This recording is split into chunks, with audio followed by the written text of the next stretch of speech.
I actually enjoyed this one more than the first movie. It was just like crazier, made this dude even crazier somehow. There's less hallucinations, but they still have a lot of them. Like this one weird ass one where this guy talks about how Dr. Feinstein's a bitch with this like squeaky voice. It's so stupid. They try and make him sympathetic, which is really stupid because he literally raped somebody in the first movie. You know, it's one thing to make a killer sympathetic since it's a fictional movie. Like, I can sympathize with maybe a little bit with a fictional killer, but a rapist? No. Um, they try and make you think he's redeeming himself. He doesn't want to kill these people, but he keeps having to. Except for one. It's just he's a dick because the doctor didn't do a good job on his tooth. Could have asked for him to do it again, but no, he just pushes him down the stairs and probably one of the lamest kills I've ever seen in a movie that was on screen.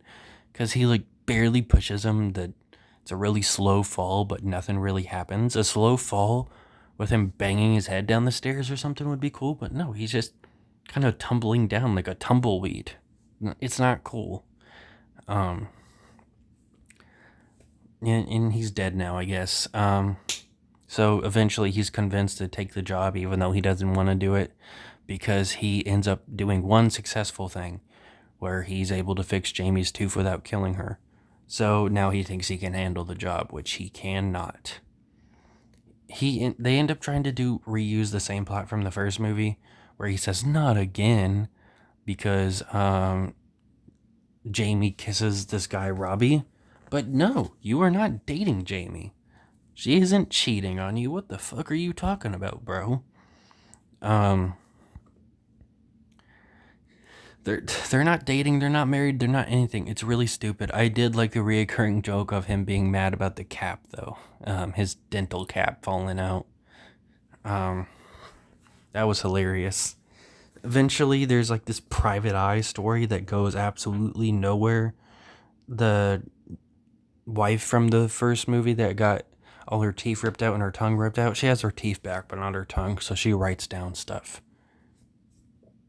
So, she hires a private eye, gets out like some snow globes and postcards, and apparently they they think that that's where he's gonna be, is one of those postcards, because like I guess it's one of his favorite place.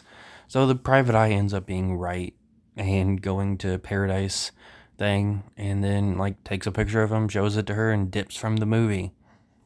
What a terrible private eye. He gets his job done, then just kind of fucks off.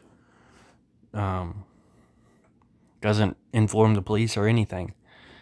So she goes and tries to get her revenge. Jamie mistakes it and thinks she's trying to kill him. So she tries to save him, but eventually realizes that he's the bad guy.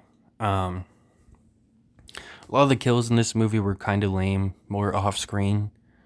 Maybe we see the bodies later and they're a little bit more brutalized, but this movie was insane because I love the scene where he's torturing Beth. It sucks because I actually really liked Beth.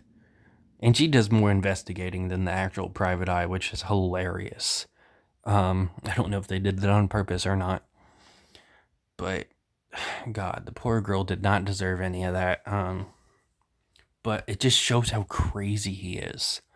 And eventually, um, he's got like all this blood on his face. He's insane. He bangs his head on the wall. He's just way more creepier and scarier in this movie.